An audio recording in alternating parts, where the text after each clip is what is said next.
میرے کو پوچھا گیا آپ یہ بتائیں میوزک سن سکتے ہیں؟ کہنا ہاں میوزک سن سکتے ہیں. میں کہا اج مینوں پتہ لگا تو گاؤن والیاں دا منڈا ہے, سن تو اج پتہ لگا ہے.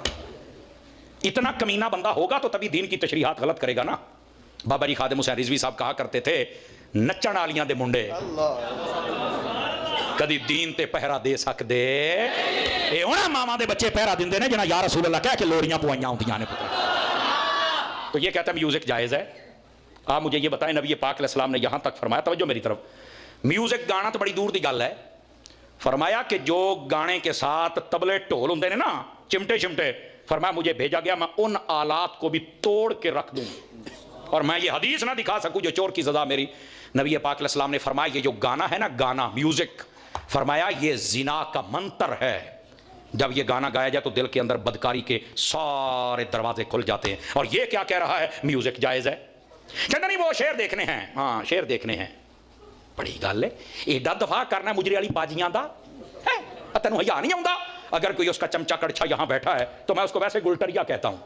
گلٹریا سمجھ دیو, میں کتا تے نہیں نہ آکھیا, میں گلٹریا آکھیا. کوئی بولو تے صحیح نا. اگر کوئی گلٹریا بیٹھا ہے ذرا غور کر, ایسا بددینت اور کمینہ شخص جو یہ کہتا ہے کہ میوزک جائز ہے, اس کے منہ سے یہ تو نہیں نکلا کہ میوزک نہیں سن سکتے, قرآن سنو یا نعت سنو, یہ کہنا چاہتا.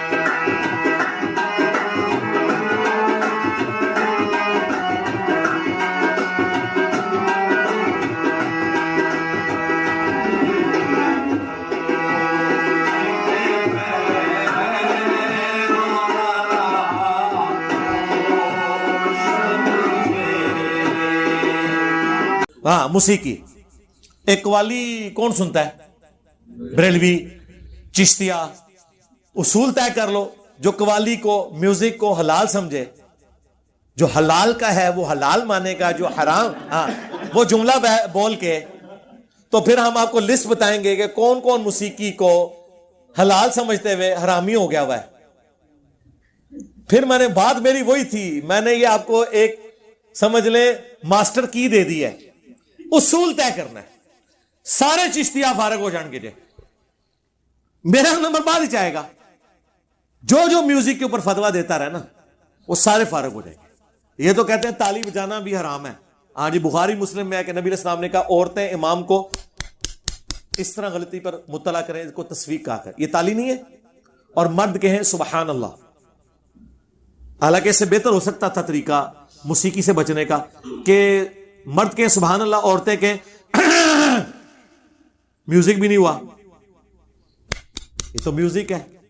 ڈاکٹر ذاکر نائک کے جب جلسوں کے اندر تقریروں میں تالیاں ہوتی تھی تو یہ بریلوی کہتا ہے دیکھو تاڑیاں مار رہے ہیں. اچھا قوالاں دی تاڑیاں نہیں نظر آندیاں, وہ جڑی خسرے والی تاڑیاں نے, اے بیچاریاں معصوم دی تاڑیاں جڑیاں نے اے جڑیاں نے حرام ہو گئیاں, اے والی جڑی حلال ہو گئی. اصول کھڑا کرو, جواب لے لو سرکار. ہاں ٹائم قیامت تک جے, اصول کھڑا کرو, جواب لے لو. میوزک کے والے سے ہمارا موقف یہ ہے, نبی علیہ السلام نے دف کو جائز قرار دیا, بخاری مسلم میں. گانے کو جائز قرار دیا, صحیح بخاری میں, ابو داؤد میں, تو ابن ماجہ میں, تو یہاں تک آیا کہ حلال اور حرام نکاح میں فرق ہے جس میں گانا ہو. گانے میں بھی کوئی اختلاف نہیں, دف میں بھی کوئی اختلاف نہیں. انسٹرومنٹ تو ہے نا, اس کا مطلب ہے مطلقاً انسٹرومنٹ تو حرام نہیں ہوئے, مطلقاً تو نہ ہوئے. اب جن انسٹرومنٹس کو یہ حرام کہہ رہے ہیں نا, وہ احادیث سے اس کی لسٹ بیان کریں اور اس کی حرمت ثابت کریں, ٹائم قیامت تک جائے. اگر آپ وہ ڈھول والی حدیث لے کے آئیں گے نا ابو داؤد سے, پھر ہم آپ سے اگلا سوال کریں گے کہ نبی علیہ السلام نے تو کانوں میں انگلیاں دی تھیں, عبداللہ بن عمر کی انگلیاں کانوں میں کیوں نہیں ڈلوائی تھیں؟ اور یہ وہ جواب ہیں جو قوالیوں والے ان کو دیتے ہیں. وہ کہتے ہیں نبی پہ واجب ہوتا ہے کہ وہ حرام کو حرام کہتا ہے. ٹھیک ہے, صوفیاء سارے قائل ہیں. ٹھیک ہے, ہاں. اور آپ کو بتاؤں, اہل حدیث کے جو سب سے بڑے امام ہیں, ابن تیمیہ کے بھی امام, المحلہ کتاب جنہوں نے لکھی ہے, کیا نام ہے یار, ذہن سے اتر گیا, جو شروع کے ان کے اماموں میں سے ہیں, لکھو یوٹیوب تے المحلہ, اور امام دا نام آ جائے گا المحلہ. گوگل میں جا کے لکھیں المحلہ. محلہ بک آتھر ابن حزم. ابن حزم.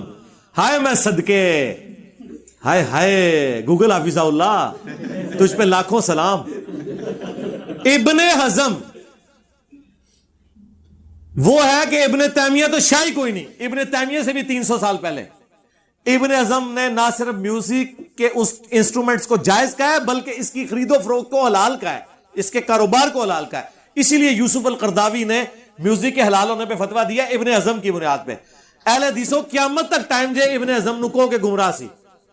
ابن حزم وہ ہے کہ جس کے سامنے ابن تیمیہ بھی بغیر وضو کے کھڑا نہ ہو بات کرنے کے لیے. سلفیوں کا بڑا امام ابن حزم مانا جاتا ہے, پہلا غیر مقلد کہا جاتا ہے جی پلانٹ ارتھ پہ. امام وہ داؤد ظاہری اور اس کے بعد ابن حزم. اور یہ وہ ہے جس کو غامدی صاحب بڑا کوٹ کرتے ہیں ابن حزم کو. المحلہ انہوں نے پیچھے کئی بار لگائی ہوتی ہے, آپ دیکھیں بخاری مسلم نہیں نظر آئے گی, المحلہ تو نظر آئے گی. ابن حزم تو میوزک کے انسٹرومنٹس کو جائز سمجھتا ہے, اس کے کاروبار کو جائز سمجھتا ہے, اجتہادی خطا ہے. تو سرکار غامدی بھی اجتہادی خطا مان لو. وہی گل, پہلے اصول طے کرو, اس اصول سے سب کو گزاریں پھر آگے چلیں. ہمارا درمیان کا موقف ہے کہ ترنم گنگنانا اس کو تو کوئی حرام نہیں سمجھتا. بخاری کی حدیث ہے جو ترنم سے قرآن نہ پڑھے وہ ہم میں سے نہیں ہے. سرکار یہ مشاری جو کچھ کر رہا ہے قرآن کے ساتھ یہ ترنم نہیں ہے, اور اگر قرآن ایسا نہ ہوتا تو ترنم سے پڑھا بھی نہ جاتا. میں تو چونکہ میں تو ایک فیلڈ ہے نا یہ, میں تو بعض اوقات ترنم میں بھی پوری پوری صورتیں پڑھ لیتا ہوں اس طرز میں جس طرز میں قرآن سنا رہا ہوتا ہوں. تو آپ اس کو میوزک کہہ دیں گے, انسٹرومنٹ کہہ دیں گے. ہمیں گانے اور انسٹرومنٹ سے تب اختلاف ہے جس میں بے حیائی, عورتوں مردوں کا اختلاط ہو, کلمات کفریہ ہو اور دھما چوکڑی ہو, کہ اس کے بعد اصلاح کے بجائے جو ہے وہ اٹھ کے بندہ نچنا شروع کر دے. اس طرح میوزک نہ ہو. سافٹ میوزک اچھا, جس سے کوئی کلام ایسا جس کی وجہ سے آپ اللہ کی طرف مائل ہوں. ٹھیک ہے, اب یہ جو میں بندہ آسی ہوں, گناہگار ہوں مولا, اس کے پیچھے بھی تو میوزک ہے. لیکن کیا توحید کا کلام ہے وہ جو خالد حسنین خالد نے پڑھا ہے سرکار, کیا بات ہے. ٹھیک ہے نا جی. اس طریقے سے قوالیاں بھی جو توحید کے اوپر مبنی ہیں, بلکہ کئی کلام میں کہتا ہوں ہے تو وہ عشق مجازی والے ہیں, بس آپ وہ تصور نہ لائیں. تو جناب ناصر حسین کاظمی کی جو یہ غزل ہے میری زندگی ہے تو, اس میں کبھی خدا کو فٹ کر کے کبھی آپ سنیں تو پھر میں آپ سے پوچھوں گا کہ حسان ابن ثابت کی نعت اشعار کے اندر اتنی جان کیوں تھی, اور آپ کی نیت کا ہے نا. اور بیوی خامن کو سنا سکتی, خامن بیوی کو سنائے. ٹھیک ہے. ڈاکٹر ذاکر نائک نے تو اپنے پلیٹ فارم سے گانے, وہ زوجتی انت حبیبتی انتی, وہ کڈی ترسی چونے پڑھی ہے, اور عرب دا ایک نشید پڑھنے والا ہے, اور کتنے نشید پڑھ. یہ ٹلے مسئلے نے, انہوں چھوڑ دو. سرکار عمر سیریز میں سے اگر آپ وہ میوزک نکال دیں اس کی روحانیت ہی ختم ہو جائے گی. سر وہ جو میوزک چلتے ہیں اس کے, وہ اس زمانے میں لے جاتے ہیں آپ کو. سرکار یہ اللہ نے دنیا میں رکھا ہے نا, تو اگر یہ اس طرح کے معاملات ہوتے تو آپ کو بخاری سے لے کے ابن ماجہ تک حدیثیں بھری پڑی ملی ہوتی جس طرح باقی گناہوں کے اوپر مل رہی ہیں. ایتھے نہیں مل رہی ہے ایک کھینچتان کے کبھی لاول حدیث کہہ دیں گے. سرکار لاول حدیث تے فضائل اعمال بھی ہے. وہ کہتے ہیں جی اس زمانے میں وہ سٹوریاں لے آئے تھے قرآن کے مقابلے پہ, تو آپ بھی تو فضائل اعمال اور فضائل صدقات لے آئے, میں لاول حدیث کہہ دیں. وہ کہتے ہیں اس سے ثابت ہوا کہ میوزک چونکہ اللہ سے دور کرتا ہے, تو سر جو میوزک اللہ کے قریب لے آئے پھر کیا بات کریں گے آپ. ہاں, اس لیے یہ میں اس معاملے میں اس لیے ڈھیلا رہتا ہوں کہ میں اس کے اوپر کوئی فتویٰ نہیں لگاتا. عمر سیریز کا صرف میوزک چل جائے نا سرکار, تو آپ اس زمانے میں پہنچ جاتے ہیں. ٹھیک ہے نا. کوئی نیگیٹو آپ کے اندر انٹینشن پیدا نہیں ہوتی, کوئی شہوت نہیں آپ کی بھڑکتی, کوئی نیگیٹو خیال نہیں آتا, تو اب آپ اس کے اوپر کیا فتویٰ لگائیں گے. اور پھر وہ مجھے ایک موسیقار نے ٹیلی فون پہ جب پوچھا نا, تو مجھے کہنے لگا اچھا مجھے بتائیں انجینئر صاحب میوزک اگر حرام ہے, وہ سمجھتا تھا کہ میں یہ کہوں گا, خود ہی فتویٰ لاتا ہوں. اچھا اب میرے فتویٰ لگائیں کہ میں اگر یوں گنگناؤں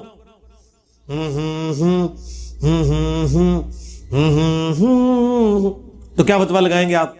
اور یہی میں سارنگی کے اوپر بجا دوں تو کیا فتوا لگائیں گے؟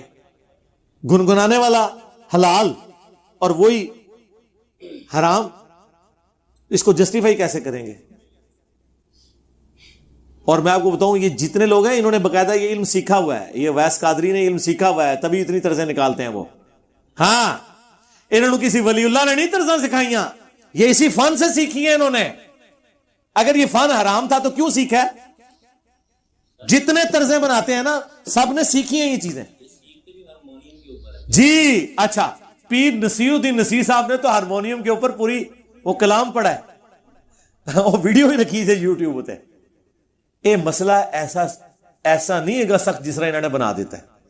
اس سے یہ نہ سمجھیے گا کہ ہم یہ جو انڈیا کے بیہودہ گانے یا مائیکل جیکسن کے یہ فضول قسم کے گانے میں ان کے اوپر بات کر رہا ہوں، یہ تو آپ کو سننے کا دل بھی نہیں کرے گا.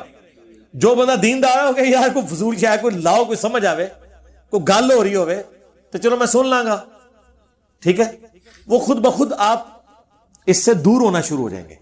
تو ان ساری چیزوں کو دیکھیں. اگر آپ نے فتویٰ لگانا ہے ابن حزم سے لے کے ابھی تک جتنے لوگ ہیں وہ سارے کے سارے اسلام کے دشمن، شیطان کے ایجنٹ، وہ جو جملے انہوں نے رکھے ہیں وہ ڈکلیئر کریں. غامدی صاحب کا تو نمبر بعد میں آئے گا. وہی میں نے کہا تھا اگر اصول آپ طے کریں گے. یہی وجہ ہے کہ میں آپ کو اکثر جگہ فتووں میں ڈھیلا نظر آتا ہوں. میں کہتا ہوں نماز ان کے پیچھے پڑھوں گا، کیوں؟ مجھے پتا ہے کہ میں پھنس جاؤں گا اللہ کے حضور. اگر میں یہ اصول کھڑا کروں گا کہ نماز نہیں ہوتی تو کہیں میرے ماننے والے جو اسٹوڈنٹ ہیں ان کے پیچھے بھی نمازیں نہیں ہو رہی ہوں گے. میں ایک اصول بناتا ہوں کہ نہیں یار یہ اصول ہے نا، بینیفٹ آف ڈاؤٹ دیں گے، سب کو دیں گے. اس کی وجہ سے ہم فتوے لگانے سے بچ جاتے ہیں. واللہ یہ لوگ اگر یہ حرکت کرتے ہیں نا، اصول طے کرتے تو یہ فتوے لگانے سے بچ جاتے، تکفیر کرتے ہی نہ، کبھی بھی نہ کرتے. انہوں نے کیا کیا؟ اصول طے نہیں کیا، چڑھ دوڑے اگلے کے اوپر. اچھا انہیں کیا تھا، انہیں چیک کر لینا ہوئے، انہیں کیا تھا وہ تو بتاؤ انہیں کیا جائے. جس نے طارق مسعود صاحب کے ساتھ کیا، زیادہ سے زیادہ یہ کہنا چاہیے تھا کہ انہوں نے حضرت علی کا ذکر وہاں پہ کرنا مناسب نہیں تھا، اس لیے کہ کبھی غلطی سے بھی حضرت معاویہ کا ذکر نہیں ہوگا. ایسے کبھی غلطی سے بھی 22 رجب کے دن یہ شادی نہیں کروائیں گے، 10 محرم کو کرا لیں گے سنت اسٹیبلش کرنے کے لیے، کیونکہ وہاں اہل بیت کا بغض ہے. کبھی یہ نہیں کہیں گے یار جو 22 رجب حضرت معاویہ کے وہ وفات کا دن ہے تو لوگ سوگ نہ کتنے منان، اسی 22 رجب نو ویاہ کریا کریں گے، خوشی کا دن مناواں گے. کیا کہیں گے؟ یار خدا دا نہ آ جائے، وہ تو شیعہ خوش ہوتے جے ہوتے 22 رجب نو نہ ویاہ کرو، 10 محرم کی باری آئے گی تو سنت زندہ کرنی ان کو یاد آ جائے گی. تو ہم کہیں گے ایک اصول رکھو، وہ دونوں پہ اپلائی کرو. بےایمانی ان کی ہوتی ہے، اصول 2 رکھ لیتے ہیں، ٹھیک ہے. اصول جب 2 رکھتے ہیں، آپ مجھے بتائیں یہ حضرت حسن کی تعریف ہے کہ ایک دن زنانی رکھ کے چھوڑ دیتے تھے؟ آج کے دور میں بھی آپ یہ کسی غیر مسلم کو پیش کریں گے مذاق اڑائے گا نا. اور میں کو مفتی تیرے بارے میں تیرے پیو نے اناؤنسمنٹ کرائی ہے کہ 3 کر لیے 4تھی انہوں کوئی نہ دے، یہ ہر ٹائم ویاہ کرتا ہے، تو اس کو غصہ نہیں آئے گا. اور تم مولا علی کے بارے میں ایک منقطع روایت جس کی سند ہی پوری نہیں ہے، سیدنا علی کی روایت ڈائریکٹ پوتے سے ہو رہی ہے جن سے ان کی ملاقات ہی نہیں ہے، وہ اس کی بنیاد کے اوپر تم یہ اور جھوٹی روایتوں کے اوپر جو بنو امیہ نے گھڑی تھی کہ حسن تو اہل ہی نہیں تھا خلافت کا، اس کو تو زنانیوں کا شوق تھا، اس لیے معاویہ سے اس نے صلح کی، شکر ہے امت کے لیے صحیح ہو گیا. یہ پیچھے انٹینشن تھی ان کی اس چیز کو عام کرنے میں. آپ کو پتہ ہی نہیں ہے انہوں نے کیا گیم کھیلی ہے، ٹھیک ہے. وہ پوری گیم کرتے ہیں، اس کے ذریعے وہ کام ڈالتے ہیں. لیکن اللہ کا شکر ہے آج دنیا میں کوئی بندہ نہیں ہے. آج ہمارے پاس ایک ہاشمی سید آئے ہوئے تھے، وہ کہہ رہے تھے، پہلی دفعہ انہوں نے ہائی لائٹ، ان کا دنیا میں جائیں عرب ملکوں میں بھی کوئی نہیں کہتا میں اموی ہوں. اللہ نے بشارت دی تھی نبی علیہ السلام کو، ان نشانیہ کا هو الابتر، دم کٹا رہے گا. لیکن جائیں، آج بھی لوگ موجود ہیں جو کہتے ہیں ہم ہاشمی سید ہیں، آج بھی لوگ موجود ہیں جو کہتے ہیں ہم بنو تمیم سے ہیں. سارے حضور کے زمانے کے قبیلے جو اس وقت صحابہ کے تھے آج تک موجود ہیں. بنو امیہ کے ساتھ کوئی اپنے آپ کو مسئول نہیں کرتا کہ میں اموی ہوں، خاندان امیہ سے. نو، ان نشانیہ کا ہوا الابتر. یار اس طرح تو میری کبھی توجہ نہیں کی، واقعی کبھی نہیں کسی نے کہا الاموی. وہ پرانوں کے ساتھ لکھا جاتا ہے، لیکن ابھی بھی بنو تمیم، بنو تیم حضرت ابو بکر کا قبیلہ، بنو عدی ابھی بھی موجود ہے. یمنی قبائل جو حضرت ویسے کرنی جن سے تھے وہ ابھی بھی موجود ہیں. ہاشمی سید تو پوری دنیا کے اندر پھیلے ہوئے ہیں, لیکن بنو امیہ الاموی کوئی نہیں. قریشی موجود ہے, کیوں جی قریشی صاحب, ہاں قریشی, کوئی نہیں کہنا میں اموی قریشی ہوں, نا یہ بات ہے. ان نشانیہ کا هو الابتر, بے شک تیرا دشمن ہی دم کٹا رہے گا. انا اعطیناک الکوثر, میں نے خیر کثیر تجھے دے دی ہے. اور خیر کثیر میں حضور کی اولاد بھی, امت بھی, سیدہ فاطمہ بھی, کیونکہ فاطمہ کے ذریعے اولاد پھیلی ہے.